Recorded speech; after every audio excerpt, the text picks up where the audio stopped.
আসসালামু আলাইকুম গায়েজ, আজকে আমি রানী মৌমাছিটা ধরতে সফল হয়েছি। তো কোথা থেকে এই মাছিটা চরণ হয়ে এসেছে আমি জানি না, কিন্তু আমাদের এই বাড়ির আশেপাশে একটা গাছে বসেছিল গর্তের ভিতরে। তো অনেকগুলো মাছি নষ্ট করে ফেলেছি, তো তারপর রানীটা ধরতে সক্ষম হয়েছি।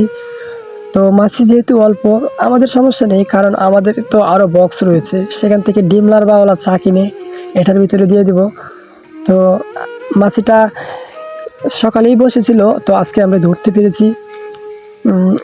রানীটা ঢুকিয়ে দিয়েছি, এখন মাছিগুলো আস্তে আস্তে ঢুকে যাবে কিছুক্ষণের ভিতরে। তো আমি ইউটিউব চ্যানেল নিয়ে কাজ করে থাকি মৌমাছি সম্পর্কে। আপনারা জানেন আমি একটা নতুন ইউটিউব চ্যানেল করেছি।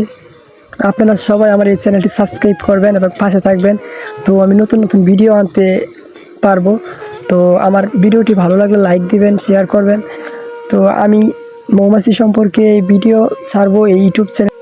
তো ইউটিউব চ্যানেলের নাম হচ্ছে আরিফের মৌমাছির দুনিয়া। সবাই আবার চ্যানেলটি সাবস্ক্রাইব করবেন, পাশে থাকবেন। তো আমি নতুন নতুন কিশোরগঞ্জ জেলার ভিতরে যদি কেউ এরকম ধরনের বক্স পালতে চান তো আমার সাথে যোগাযোগ করবেন, কারণ আমি যতটুকু পারি আমি আপনাদেরকে বলে দেব। এসব বক্স পালতে হলে আগে প্রশিক্ষণ নিতে হয়।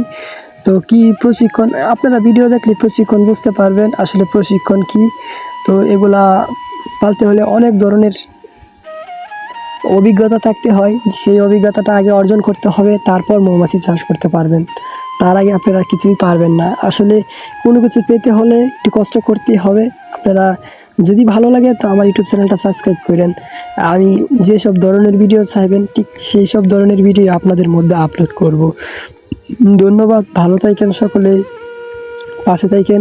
তো আমি কিছুদিন পর নতুন একটা ভিডিও আপলোড করব, কিছুদিনের মধ্যেই পাবেন। হয়তো 1 তারিখে পেতে পারেন ভিডিওটা। তো ভিডিওটা দেখে অনেক কিছু শিখতে পারবেন। তো ভালো থাকেন, ধন্যবাদ সকলে।